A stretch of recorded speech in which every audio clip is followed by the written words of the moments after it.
It's Friday, everyone. What do we do on Fridays here at the Hint Hive? That's right, we smash the patriarchy.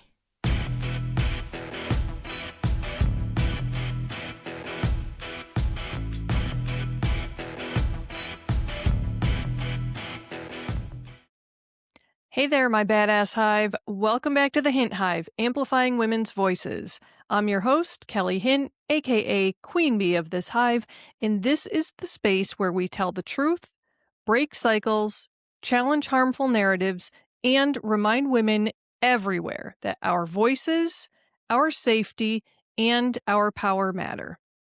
Today we're talking about something heavy, something uncomfortable, and something that far too many women experience in silence: domestic violence. Now, before we dive in, I want to say something very clearly. If this episode hits close to home for you, if you recognize pieces of your life in this conversation, please hear me when I say this. You are not alone. You are not overreacting, and what is happening to you is not your fault. Abuse thrives in silence. It thrives when people feel ashamed, confused, or isolated. Today, we're doing the opposite. Today, we are shining a bright, unapologetic light on it. And as always, here in the Hive, we're not just talking about problems, we're talking about power, awareness, and steps towards reclaiming safety and freedom.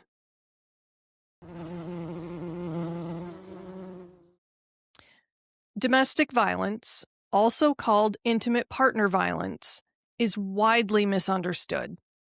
Many people think it only refers to physical violence, but the truth is, abuse often begins long before a single physical act ever occurs. Domestic violence can include physical abuse, emotional abuse, verbal abuse, psychological manipulation, financial control, sexual coercion, isolation from friends or family, intimidation and threats, or digital monitoring and stalking. At its core, abuse is about power and control. Abusers often use a variety of tactics to slowly dominate a partner's independence, self-esteem, and support systems. And the scary thing is that it rarely starts out looking like abuse. It might start as jealousy disguised as passion. It might look like someone insisting that they just care too much when they demand to know where you are at all times. It might sound like criticism disguised as helpful advice. Little by little, boundaries get pushed. Control gets normalized. Confidence erodes. Over time, the victim may feel trapped, confused, dependent, or unsure of their own judgment. And let me be clear about something important. Abuse does not discriminate. It happens across every race, education level, religion, profession, and socioeconomic status. According to the Center for Disease Control and Prevention, about 1 in 4 women in the United States experience severe intimate partner violence during their lifetime. Millions of women are affected every year. And those are just the reported numbers. The real number is almost certainly higher. Another important piece of understanding domestic violence is recognizing the cycle of abuse. Many abusive relationships follow a repeating pattern. First comes tension building. The abuser becomes increasingly irritable, critical, or controlling. Then comes the incident, which could be verbal abuse, emotional cruelty, intimidation, or physical violence. After that, often comes reconciliation. The abuser may apologize, promise to change, buy gifts, cry, or claim the behavior will never happen again. And finally, there's a period of calm. For a while, things seem okay. Sometimes they even feel loving again. This cycle can make it extremely confusing for survivors. Those temporary calm phases can create hope that the relationship is improving. Unfortunately, without real accountability and intervention, the cycle usually repeats and often escalates. Understanding this pattern is important because many survivors blame themselves for staying. But the reality is that psychological manipulation and intermittent kindness create powerful emotional conditioning. One of the most harmful and ignorant things society often says about domestic violence is this: why doesn't she just leave? How many times have you heard that? That question ignores the incredibly complex and dangerous reality of abusive relationships. Leaving is not always simple. As a matter of fact, it's rarely simple. In fact, research consistently shows that the most dangerous time for a survivor is when they try to leave. The risk of serious injury or homicide often increases during separation.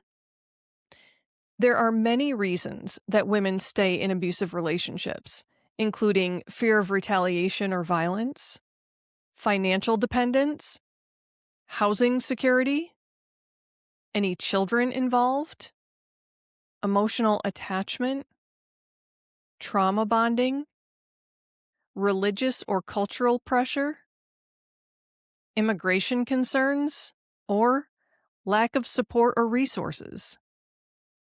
Trauma bonding is especially powerful. It happens when cycles of abuse are mixed with moments of affection, apology, or temporary calm. The survivor's brain begins associating relief and kindness with the same person who caused the pain. Over time, this creates deep psychological attachment that can make leaving feel emotionally devastating, even when someone logically knows the relationship is harmful. The brain is essentially trying to survive chaos by clinging to the moments when the threat temporarily disappears. And when abuse is mixed with occasional kindness, the brain becomes conditioned to chase those moments of relief. Neurochemically, it can resemble addiction cycles involving dopamine and stress hormones. This, ladies, is not weakness. It is psychology. Domestic violence affects far more than physical safety. It affects mental health, identity, and the nervous system. Survivors often experience anxiety, depression, PTSD, chronic stress, sleep disruption, hypervigilance, self-blame, and difficulty trusting others. When someone spends months or years hearing messages like, "You're crazy," "You're worthless," or "This is your fault," those statements can become internalized. The survivor may begin to question their own reality. This is especially common in relationships involving gaslighting, where the abuser deliberately denies events or twists the truth to make the victim doubt their memory or perception.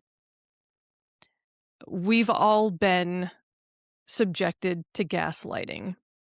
I mean, across the world, we are currently being subjected to lots of gaslighting. But here's something incredibly important. Abuse may shape someone's story, but it does not define their worth or their future. Healing is possible. Safety is possible. Rebuilding a life after abuse is absolutely possible. And countless women do it every single day. I have had the pleasure of working with many of them. So let's talk about some of the warning signs of abuse. Sometimes abuse escalates gradually, and that makes it difficult to recognize early. So some warning signs can include extreme jealousy or possessiveness, monitoring your phone, email, or social media, constant accusations of cheating, isolating you from family or friends, controlling finances or access to money, blaming you for their anger, breaking objects or punching walls during arguments, gaslighting or making you doubt reality, and threatening to harm you, themselves, children, or pets. And that list is not exhaustive. Healthy love does not require fear. Healthy love does not require silence. Healthy love does not punish you for having independence. And healthy love never requires you to shrink yourself to keep the peace.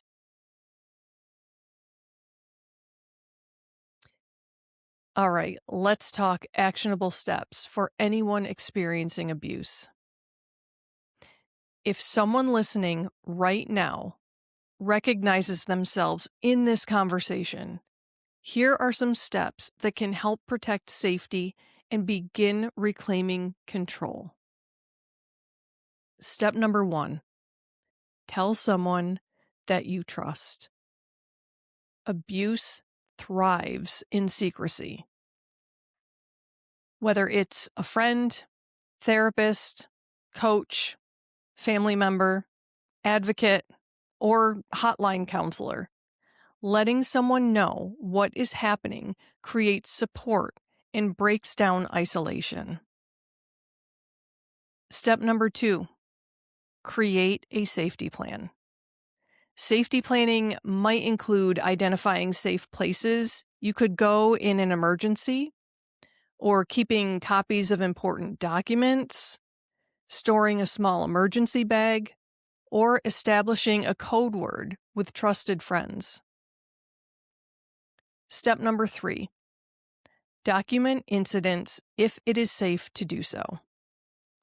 Keeping records of threats, injuries, screenshots, or controlling behavior may help later if legal protection becomes necessary.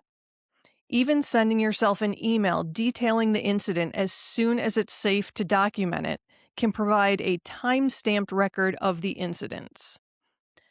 I learned that when I worked for a verbally abusive boss, and it is very effective. And finally, step 4, connect with domestic violence resources. There are trained advocates whose entire mission is helping survivors navigate options safely and confidentially. In the United States, the National Domestic Violence Hotline is available 24/7 and provides confidential support. You can call the hotline at 1-800-799-7233, or you can text the word BEGIN, BEGIN, to 88788. And if you Google National Domestic Violence Hotline, you can even connect directly with their chat feature. And this information will be included in the episode description. And please, ladies, hear this clearly. My precious, precious queens, you deserve support even if you are not ready to leave today. There is no timeline that you must follow. There are no steps that you must follow. What you need to do is reach out. Your safety matters at every single stage. And there are people out here that can help you with that. Now, let's talk about how to support a survivor. If someone that you care about may be experiencing domestic violence, your response can make a powerful difference. Many survivors already feel shame or self-blame, so judgment can push them further into isolation. So avoid blaming questions like, "Why don't you leave?" or "Why do you keep letting this happen?" Instead, say things like, "I believe you. You don't deserve this. I'm here whenever you're ready. How can I support you?" Support without pressure helps survivors feel less alone and more empowered to seek help when they are ready. When someone is experiencing abuse, they often feel like their control over their own life has been stripped away. Pushing them, issuing ultimatums, or demanding that they leave immediately, even if it comes from a place of love, can unintentionally recreate that same feeling of powerlessness. What survivors often need most is consistent, calm support that reminds them that they have choices. Simply listening, checking in, offering practical help like a safe place to stay or childcare, and reminding them that they deserve safety can help rebuild the confidence that abuse has tried to erode. All right, Hive, it is time for our affirmation of the week. Take a breath, let your shoulders drop for a moment, and say this with me or write it down somewhere you can come back to it. My safety, my voice, and my life matter. I refuse to shrink myself to survive someone else's cruelty. I am worthy of peace, respect, and a life free from fear. Let that sit with you for a moment. Because abuse tries to convince women that they are powerless. It tells them that they are stuck. It tells them that they deserve what is happening. And that is a damn lie. The truth is that every woman has inherent dignity, value, and the right to live without violence. This affirmation is all about reclaiming that truth. It is about remembering that your life is not meant to be lived walking on eggshells. It is meant to be lived with safety, autonomy, and peace. If this discussion stirred something in you, recognition, anger, sadness, or maybe even hope, that reaction is completely valid. Domestic violence is not just a private relationship issue. It is a social issue, a public health issue, and a human rights issue.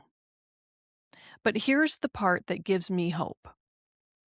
Survivors rebuild their lives every single day. Women rediscover their strength. Women leave dangerous situations. Women heal trauma. Women help other women find the door out. And when women support each other instead of judging each other, that is when real cultural change begins. This is exactly the kind of collective power that this hive stands for. All right, Queens. If today's episode resonated with you, please consider sharing it.